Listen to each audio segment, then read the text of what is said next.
Yang terhormat Bapak Ustaz dari Hamzah MPD, yang terhormat Bapak-bapak, ibu-ibu, adik-adik dan anak-anak semuanya yang semuanya insyaallah dimuliakan Allah Subhanahu wa taala. Amin amin ya rabbal alamin. Alhamdulillah, bersyukur kita pada kepada Allah Subhanahu wa taala yang mana pada malam hari ini walaupun hujan kita dapat kumpul bersama-sama di masjid yang kita cintai ini dalam mengikuti pengajian rutin kita. Dan juga tak lupa kita yang berikan salam dan salam kepada junjungan Nabi besar Muhammad SAW. Mudah-mudahan dengan kita mendapat salam dan salam kita mendapatkan syafaat di bawah Nabi. Amin amin ya rabbal alamin. Baik bapak-bapak, ibu-ibu semuanya, kali kita memulai kajian kita pada malam hari ini dengan sama-sama membacakan basmalah. Bismillahirrahmanirrahim. Kepada Bapak Ustaz, silakan. Bismillahirrahmanirrahim. Assalamualaikum warahmatullahi wabarakatuh.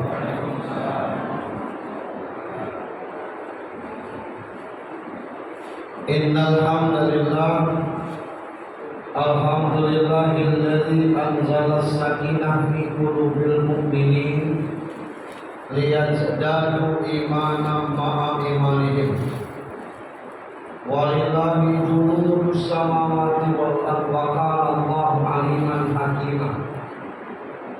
Asyhadu an la ilaha illallah wahdahu la syarikalah wa asyhadu anna Muhammadan abduhu wa rasuluhu la nabiyya ba'd.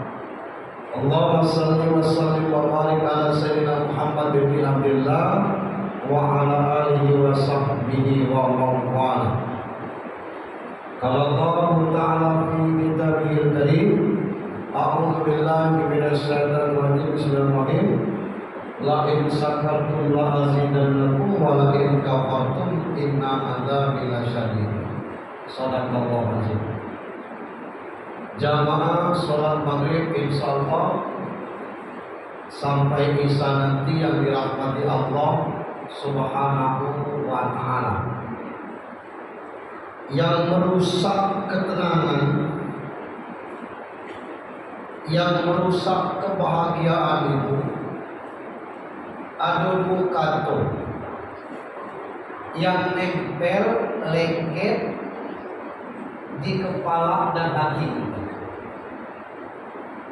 Dua kata itu, satu mengapa, yang kedua kenapa. Selagi ada dua kata ini nempel di kepala dan hati kita, rusak bahagia kita. Ngapu puluh hari ini nak hujan, itu kan urusan Allah. Ya Allah, yang sholat aku, yang ke masjid aku, ngapa rezeki dia yang muncul Ustaz? Rusak kita. Ikut tim Rasmida, tahajud terus, ngapa dia yang diangkat jadi pejabat? Aku start terus. Itu yang merusak kebahagiaan. Padahal Allah itu yarzuqu man yasha'u bighairi hisab. Kalau ngasih kita rezeki tidak pakai hitung-hitungan. Hanya saja kata-kata kenapa mengapa itu menyebabkan kita wala in kafartum itu tadi. Enggan bersyukur, justru ingkar kepada Allah Subhanahu wa taala. Bapak Ibu yang tahan dengan godaan tahta itu banyak, yang tidak tergoda dengan harta itu banyak, yang mampu menangkis segala macam rayuan wanita banyak, tapi yang mampu menghindari diri dari membenci orang itu tidak banyak. Oleh karena itu, mari kita asuh jiwa kita sehingga urusan kita urusan orang. Makin dekat dengan pilkada, suasananya makin panas. Tapi hati kita tetap dingin. Toh siapapun yang jadi gubernurnya, kita tidak akan jadi mertua betul, tidak pula akan jadi menantu betul. Kita tetap dengan posisi kita. Salam dan salawat untuk junjungan kita Nabi besar Muhammad sallallahu alaihi wasallam. Bapak Ibu yang saya hormati, kalau dua kata tadi mengapa kenapa bisa kita kikis, lalu kebencian kepada orang tanpa sebab bisa kita hapus, insya Allah kita selamat. Cuma tidak semudah itu. Nah, sore ini kita mengkaji macam mana supaya mengapa kenapa rasa benci kepada orang lain itu hilang. Rasul kasih 10 potong doa. Bapak Ibu sudah hafal doa ini, kecuali yang belum. Doanya Allahumma inni, kalau kita sholat, as'aluka salamatan fiddin wa afiatan fil jasad wa ziyadatan fil ilmi wa barakatan fil rizki wa taubatan qabla al-maut wa rahmatan indal maut wa maghfiratan ba'dal maut. Allahumma hafid alaina fi sakaratil maut wa najatin minan wa tanfa'idal hisab. 10. Yang belum hafal, hafalkan. 10 hari hafal. Allahumma inna nas'aluka salamatan fiddin, salamatan fiddin, salamatan fiddin, salamatan fiddin. Hari pertama. Jadi batas itu. Hari kedua baru nyambung. Wa'afiyatan fil jasad, wa'afiyatan fil jasad, wa'afiyatan fil jasad. Terus sampai. Tidak apa juga, tidak apa mengambilkan beda orang.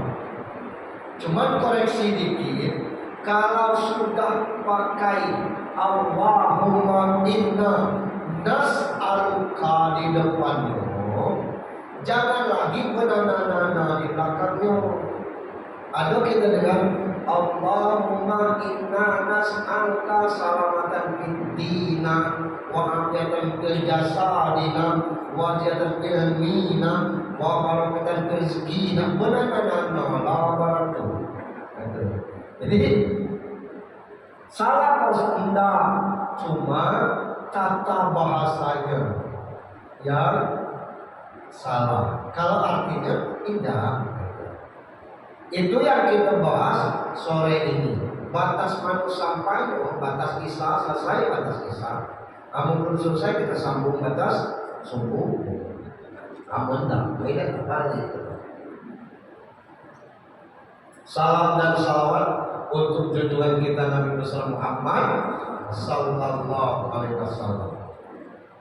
Ngapo Rasul itu kuat, ngapo Rasul itu senyumnya manis, ngapo Rasul itu enjoy, karena salah satunya sebesar apapun kebencian orang kepada dia, dia tidak pernah membenci orang lain. Selagi kita tidak pernah membenci orang lain, insya Allah hati kita lapang. Ini jangankan orang lain, lakinya pula dibenci. Lemah, boleh no. Bapak Ibu yang saya hormati, Kita bahas satu persatu dari potongan doa ini tadi. Kita kadang-kadang hafal doa ini, tapi kita tidak hafal artinya. Nah, supaya kita lebih khusyuk berdoa, kita hafal doanya, hafal juga artinya. Hidup ini kita ingin selamat di dunia, selamat di akhirat. Kalau urusan bahagia itu tidak ada orang yang belum pernah merasakan bahagia. Urusan penderitaan itu juga sebahagia-bahagianya orang pasti pernah meneteskan air mata. Tapi yang kita harapkan adalah fil dunia hasanah wa fil akhirat hasanah, dan ujungnya wa qina azabannar. Pertama, Allahumma inna nas'aluka salamatan bid. Kami mohon ya Allah kepadamu keselamatan dalam agama.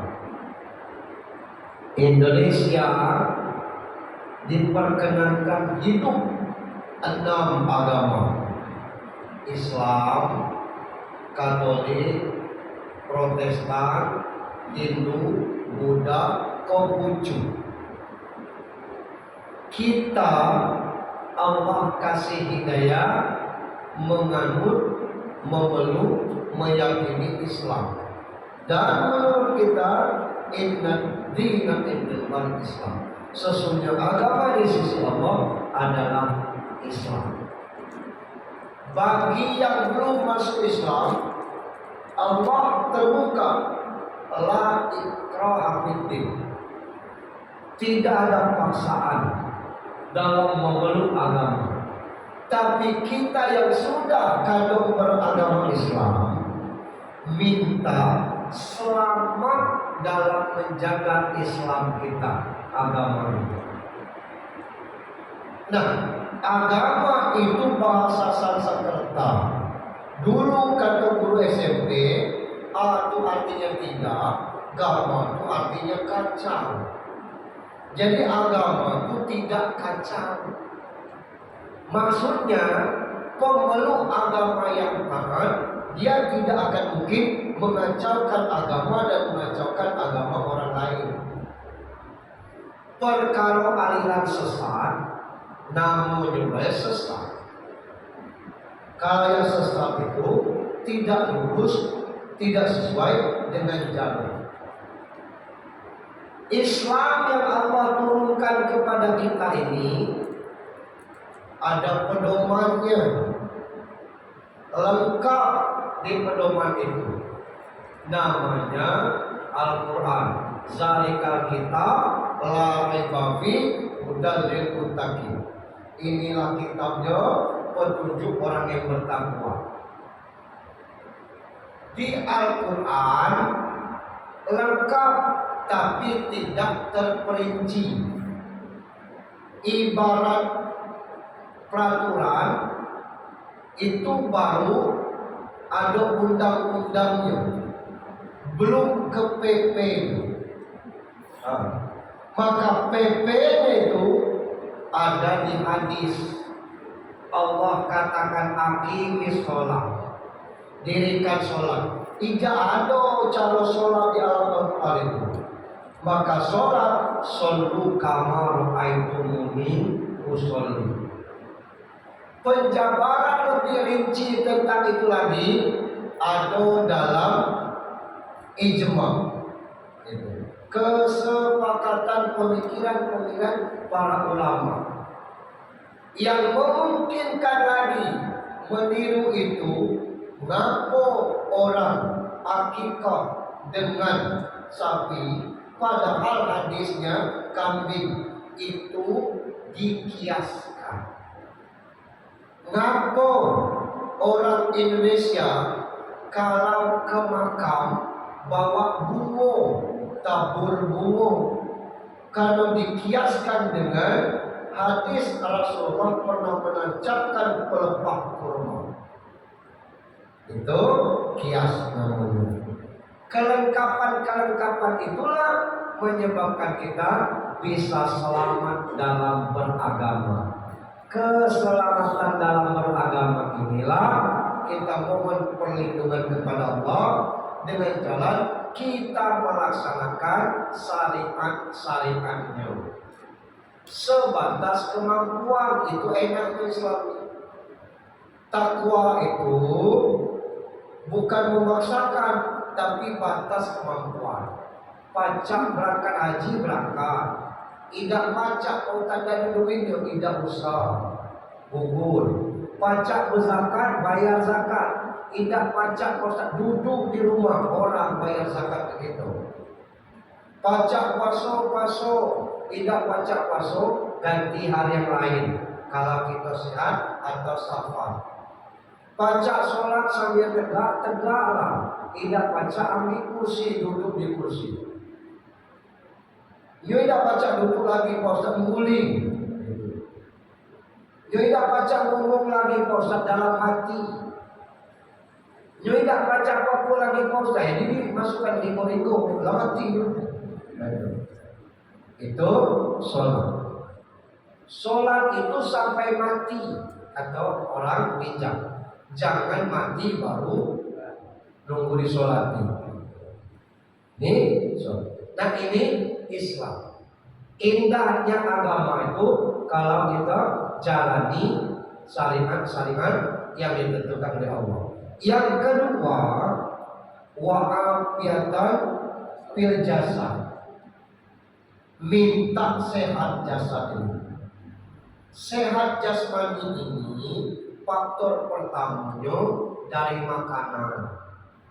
Maka kata Rasul, bagi perlu tiga, sepertiga makanan, sepertiga minuman, sepertiga angin. Banyak ego makanan, nek gitu, nyempulak atau orang musuh. Banyak ego air genting, banyak ego angin, kembung dia. Itu isi perut. Waktu juga dibagi tiga. Jangan kerja terus 24 jam. Stres lah, stroke gitu. Jangan diam aja di rumah untuk keluarga. Jangan bermalam-malam tahajud terus sepanjang malam. Ada jam jadi koyo. Maka sepertiga waktu ini untuk keluarga, sepertiga untuk bekerja, sepertiga lagi untuk ibadah. Itu waktu. Kemudian kalau makanan kita sudah kita kontrol, waktu sudah juga kita kontrol, tinggal pikiran.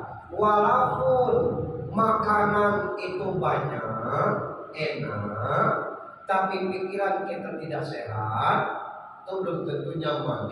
Maka itu beda makan enak dengan enak makan. Enak makan itu sambal tahiyat pun kita nanggung. Bapak Ibu tahu gak sambal tahiyat? Sambal tahiyat itu tempoyak diaduk dengan cabai mentah. Pakai tunjuk baik udah kata kita. Itu kan sambal tahiyat. Itu. Iya tempoyak mentah campur cabai. Itu sambal tahiyat. Karena kita enak makan. Kalau makan enak, itulah yang dipesta. Disebut penelitian. Bagi yang hobi bakso di sudut kanan, pangsit di sudut kiri. Ada sate pak di depan, bapak bisa ambil cemilan, empek-empek dan sekitarnya ada es krim. Untuk makanan pedesaan, kuliner desa ada di sayap kanan Bapak Ibu. Sementara menu hotel ala bintang 5 ada di sayap kiri. Disilakan bebas untuk makan. Makan enak, cuma kita tidak enak makan. Tidak akan enak itu. Apa masalah? Karena masalah pikiran tadi. Untuk itu selamat di dunia, agama kita jalani, badan kita juga mesti sehat, pikiran kita mesti sehat. Bagaimana pikiran yang sehat? Itu tadi, buang kata mengapa, buang kata kenapa. Nasib dan takdir itu masing-masing kepada kita orang aturan. Takdir itu nasib yang sudah ditentukan, nasib itu takdir yang sudah ditentukan. Itu kan?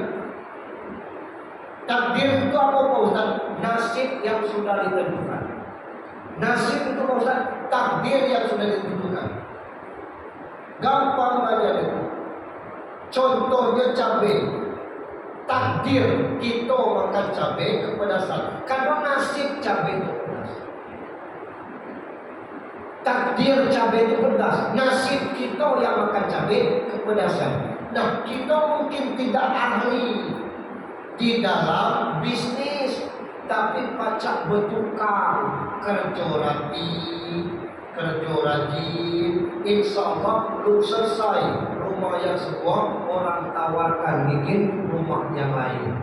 Aku luka tidak pacar, bisnis tidak paham, tapi ahli berkebun. Insya Allah dari situ masing-masing itu ada galuh. Nah, untuk urusan supaya lapang hati kita, dan usah mengapa kenapa, supaya sehat kita. Kemudian waziyadatan fil ilmi, ada penambahan ilmu. Kalau nak sekolah ada batas tu S3 belum dibuat S4. Tapi menuntut ilmu di masyarakat ini bebas. Yang kita tengok itu ilmu galuh. Segala yang di lingkungan kita ini ilmu galuh. Makin canggih kita, makin praktis hidup ini. Kalau kita tengok macam mana cara menyelesaikan soal-soal matematika ini, alangkah mudah-mudahnya jalan yang ditemukan oleh para pakar matematika menggarap hitung-hitungan itu. Kalau dulu rumit dia, karena itu ilmu terus berkembang. Ilmu ini bukan masalah banyak dikitnya, ada manfaatnya kita. Sebab berilmu tidak kita amalkan akan menyiksa diri kita sendiri. Tidak saat ini telah kita tersiksa. Ditanya, baca kamu sholat? Iya. Dari SD dulu sholat. Ujian SD agama praktek sholat, SMP praktek sholat, SMA praktek sholat. Lah sholat kamu? Nah, kalau itu belum. Nah, ini bakal menyiksa diri kita sendiri. Sehingga saya ceritakan ibu-ibu untuk menu apa yang disodorkan. Baca ada ibu minta masak pindang. Pindang apa? Pindang pegagan, katakan. Pindang tulang atau pindang mati. Kecil itu tuh. Kalau asam pade lebih dari orang Padang pacak masak. Tapi tiap lakinya nak makan beli. Nah itu kan ilmu tidak bermanfaat. Pacak galau segala mulai, tapi tiap nak makan pesan grab. Nah ini ilmu yang tidak membawa kepada penambahan pemilik ilmunya. Kita minta ilmu itu yang berkah. Kita sudah praktekkan beberapa hal tentang masalah ilmu, tentang masalah ibadah ini.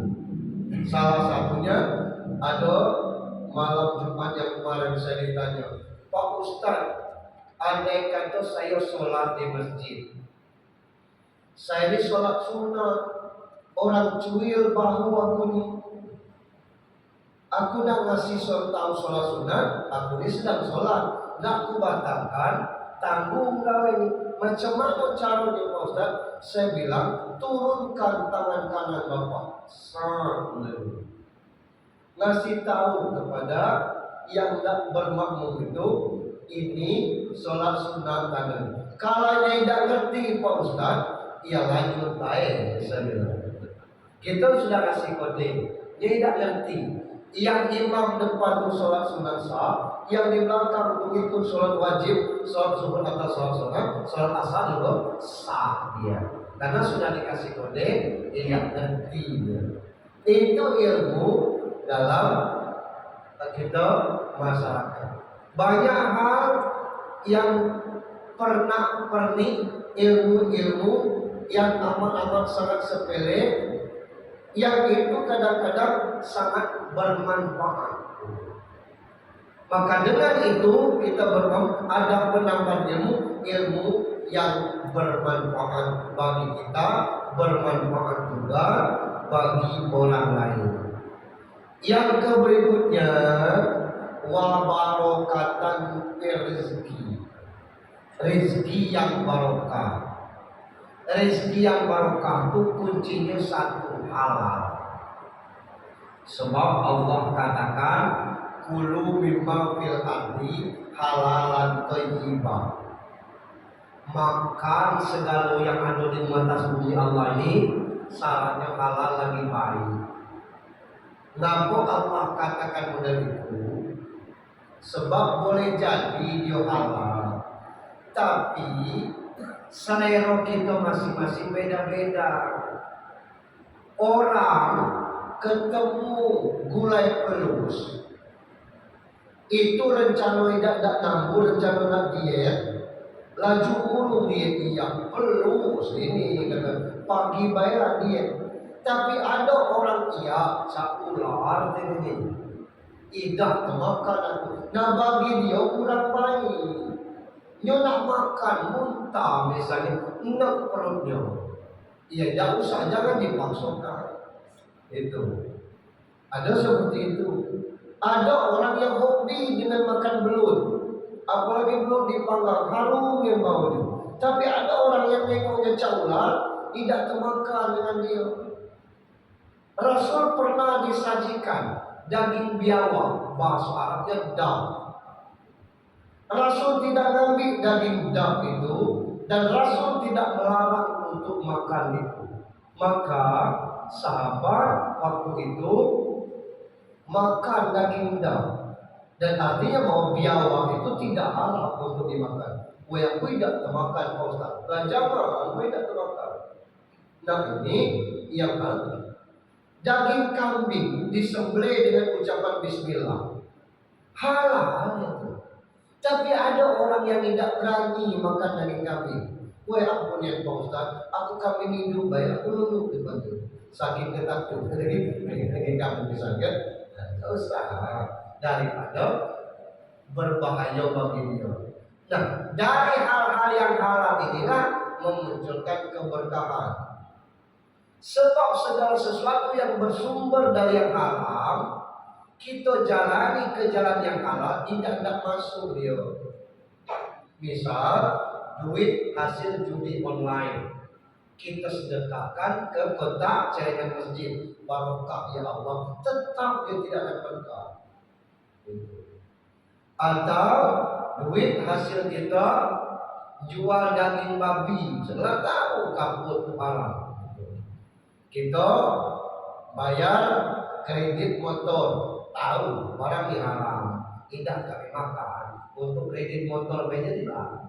Selagi itu terbayar di situ, maka motor yang kita pakaikan motor yang tidak berkah, tidak ada keberkahannya. Berkah itu bukan banyaknya, tapi kemanfaatannya. Ada perubahan yang bagus, itu berkah. Sebelum umroh tidak pernah ke masjid, balik dari umroh rajin dia ke masjid, berkah umroh itu. Sebelum haji malasnya sebagai jemaah, balik dari haji selalu sholat berjamaah, berkah haji itu. Sebelum kebun sawitnya berbuah, segon yang bersedekah. Setelah panen perdana, sedekah terus dia. Jumat barokah, ya seminggu sekali. Gitu. Kalau tidak subuh maghrib dia sedekahkan itu. Berkah kebun itu. Sebelum nikah belum tidak sholat. Begitu nikah tidak juga tidak sholat. Tidak berkah rumah tangga. Itu tidak ada perubahan. dari hal yang lain. Nah, rezeki yang barokah itu bukan makanan saja, tapi segala sesuatu yang sampai kepada kita, yang kita nikmati itu rezeki. Waktu kita barokah. Ngaku ayam itu tidak pernah telat berkokok waktu subuh. Apa sebab? Ngaku kita galak kesiangan waktu subuh? Karena ayam tidak pernah main show. Jadi habis isya dia tidur. Nah kita ini sampai setengah dua. Jadi terlalu subuh. Jadi waktu ayam itu barangkali waktu kita banyak terbuang percuma. Sibuklah bahas masalah kita. Kalau beli ini menang ini, kalau beli ini menang ini, biarlah. Atau yang penting kita aman itu. Kemudian berikutnya wa taubatan qablal maut. Tobat sebelum maut. Abada tobat sebelum mati inilah. Pas kita mati, beribu ucapan semoga husnul khotimah, mudah-mudahan husnul khotimah, tidak ada gunanya lagi. Kita mati. Mendak husnul khotimah itu kini. Nah maka tobat itu bukan sholatnya, tapi prakteknya kita tobat. Macam mana kita tobat? Kemarin sholatnya di rumah bergeser ke masjid, ada perbaikan namanya. Kemarin cuma maghrib dengan isya baik, inilah nampak subuh. Kemarin maghrib isya subuh, kini telah asar di maghrib, walaupun tidak masjid dekat rumah misalnya. Kemarin hanya 5 waktu, kinilah nampak qabliyah ba'diyah tidak tinggal. Qabliyah ba'diyah tidak tinggal, telah mulai pula puasa sunat. Baru mulai sehari puasa sunat mati. Kata orang meninggal ngaku gara-gara puasa. Baiklah. Gara-gara ajalnya sampai rusak pula. Gara-gara bayi baru mulai tak puasa sunat mati. Kalau orang jeroh puasa sunat tidak ada kaitannya dengan itu. Nah ini tobatlah namanya. Makin kita sepuh umur kita ini, seharusnya kita semakin banyak kajian. Tidak mesti nak rame-rame untuk kita berzikir. Kita sendiri panca, kita berzikir. Nak balik ke isya tanggung. Kebetulan malam ini pengajian, malam besok ya ada pengajian lagi. Nah dari maghrib kita nunggu sampai isya kan cuma sejam kurang. Begitu selesai sholat pada maghrib, duduk kita astagfirullahaladzim, astagfirullahaladzim, astagfirullahaladzim, alladzi la ilaha illallahul hayyul qayyum wa atubu ilaihi. Ila hadratin Nabi Mustafa Muhammadin sallallahu alaihi wasallam. Tidak apa yang saya itu ya Allah, saya tunjukkan zikir dan tahlil untuk buat kami, Syanuddin buat kami, Syanuddin di Al-Fatihah. Selesai Al-Fatihah kulhu 3 kali, selesai kulhu Al-Falaq sekali, selesai itu An-Nas sekali, selesai itu Al-Fatihah lagi, baru itu Alif Lam Mim, sudah itu wa ilahum, sudah itu lillahi ma fis samawati, sudah itu salawat, sudah itu afdalul zikri fa'lam annahu la ilaha illallah hayyul mawjud, la ilaha illallah hayyul ma'bud, la ilaha illallah, la ilaha illallah 100 kali. Tengok jam 10 menit lagi. Baca kita. Aku tidak hafal Pak Ustaz, di lemari itu ada agak 30 buku Yasin. Ada di situ baca kita. Baca kan tuntunan seperti itu. Isya tidak terasa, kita baca manfaatkan waktu. Masa tiap malam Pak Ustaz lah selingi. Apa selinginya? baca Quran. Baca Quran itu satu buah Al-Qurannya. Tidak baca bawa dari rumah, kita simpan Al-Qurannya di sini ditandai. Alif Lam Mim sampai Bu'ain, lipat batas Bu'ain. Tengok lajam 7:59 misalnya. Al Hisab berwudhu kalau batal wudhu, tahu-tahu kita tidak bisa selesai. Malam besok tambah lagi 2 lembar, seminggu 2,5 juz juga. Kalau mau, tidak mau sudah. Namun tidak mau, itu salah satu pendekatan kepada taubatnya. Kemudian kita ini kadang-kadang galak nyiksa diri. Apa nyiksa diri?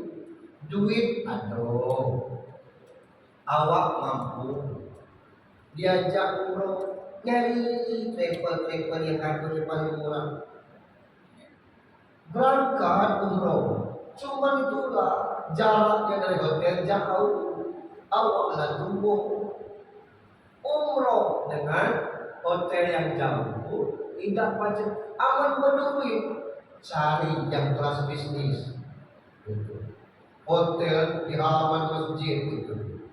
Tidak pacak yang cari yang hotel bintang 5. Ya duitnya Pak Ustaz, wallahi Allah ganti. Tak ada orang balik umroh bangkrut itu ceritanya. Dan ini kita. Jadi jangan tanggung-tanggung, cukuplah pengalaman orang dulu. Orang dulu cukuplah.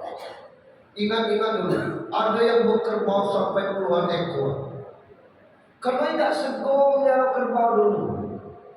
Buka kandangnya pagi, ambil asal, pergi ke hutan, giring kerbau balik. Dia nyari makan dewe. Dulu tidak ada orang meracun ikan dengan tiodan dengan bako. Paling dulu dengan tubuh, paling putas inilah kini dulu. Kini tidak. Tapi apa yang terjadi? Berbulu kerbau siko tidak terkorban. Berbulu kerbau itu tidak terantar pemilik kerbau itu berangkat haji atau umroh. Akhirnya kerbau mati atau yang punya kerbau itu mati. Selesai cerita. Sama-sama habis dia. Kerbau habis, dia habis. Kini ganti Pak. Kerbau dikit kini. Ada orang sawitnya 5 hektar, dia integrasikan dengan sapi. Sapi sawit 15 ekor lebih sawit, apa dia sapinya di bawah sawit. Cuma diajak kurban. Pecahnya lamanya sapi itu, kurbankan siko. Itulah tidak ada yang jantan. Betino kalau ya tukar kempul. Dan saya malas niat itu ada itu tunggu kalau ada yang jantan. Begitu ada yang jantan, si kuat tulah yang jantan. Mana akhirnya sapi maju bundung baru nangis tunggu itu. Nah ini cara kita beribadah.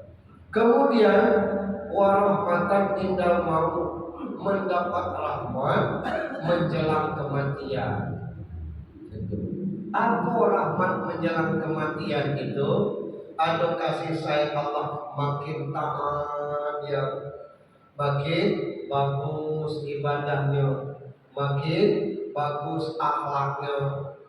Tahu-tahu meninggal dengan husnul khotimah, itu yang kita hendakkan itu.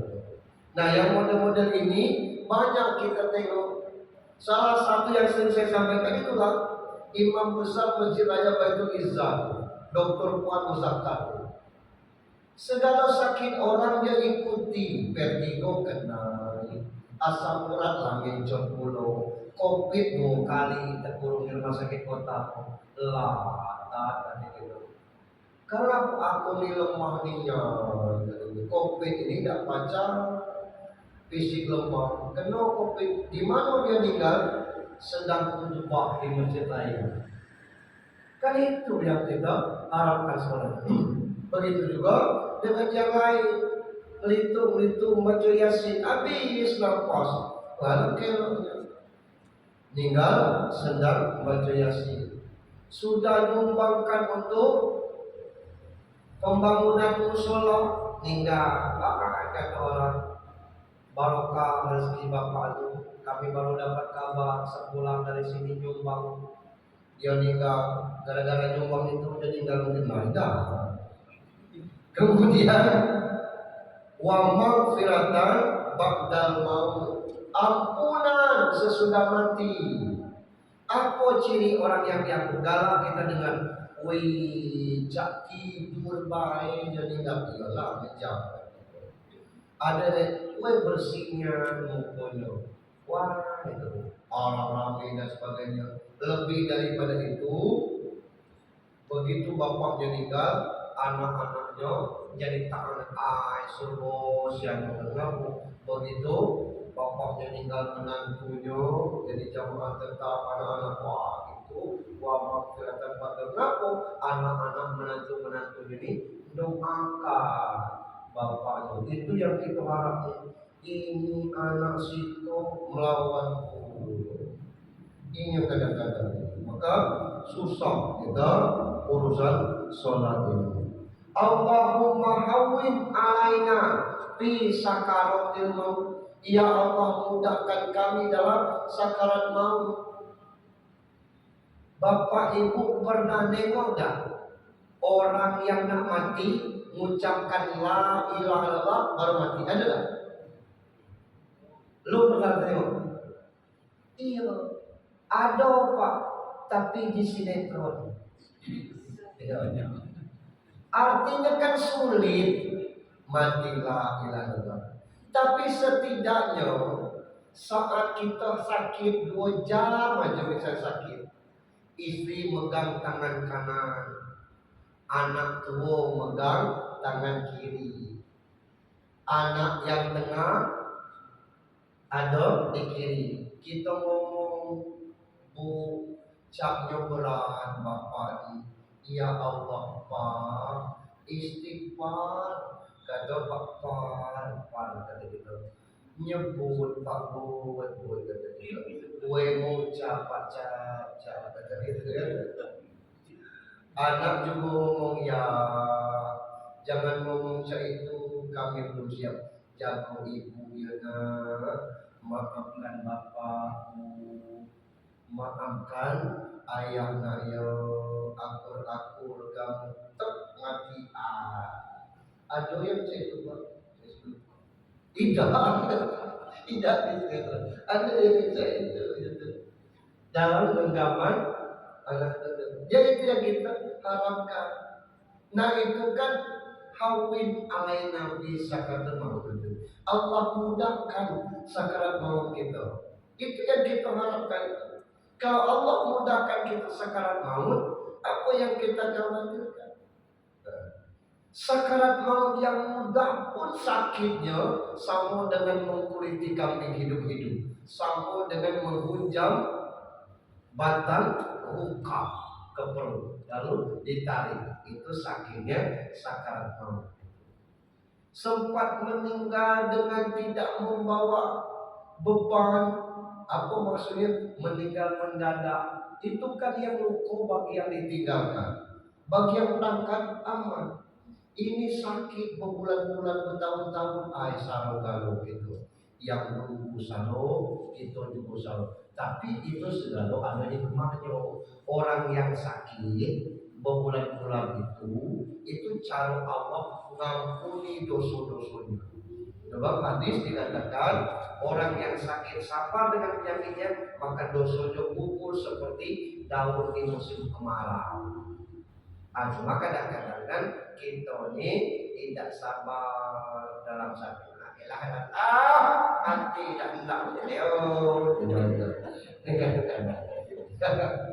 kita jadi orang sabar. Mestinya kita sabar terhadap segala penyakit. Nah, kita ingin hawin alaina bi sakartul maut ini sudah ada jalurnya tadi. Apa jalurnya? Selamat dalam beragama, rezeki yang dimakan halal, pikiran tenang, makanan kita jadi halal untuk kita sehat, rezeki yang ada jadi barokah. Apa penghalang kita susah mati? Tidak ada. Utang-utang kita tidak punya. Kalau ada punya, nanti anak-anak akan menyelesaikan aman itu. Tidak usah kita permasalahkan itu. Jangan kita mikir macam mana anak kita, anak cucu kita tuh sudah Allah takdirkan ada jalan hidupnya masing-masing. Kadang-kadang kita suruh itu ada peluang nak jadi pegawai negeri. Apa itu minat ya katanya. Oi kau ni tak jadi apa lah Pak.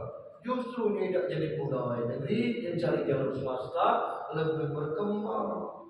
Itu kita kadang-kadang pikiran orang dusun, amunnya pakai dinas itu baru dia bangga anaknya pegawai. Padahal di swasta nyo pajak membeli pesawat itu. Kalau kata pesawat kayak ini kadang-kadang gitu. Jadi kalau jalur dari awal tadi sudah kita lalui, insya Allah hawin alainanya mudah masyarakat mau itu insya Allah akan tercapai. Lalu wan najat minan nar, terhindar dari azab neraka, wal afwa indal hisab, mendapat kemaafan ketika amal diperhitungkan. Ngapa kita hindar dari neraka?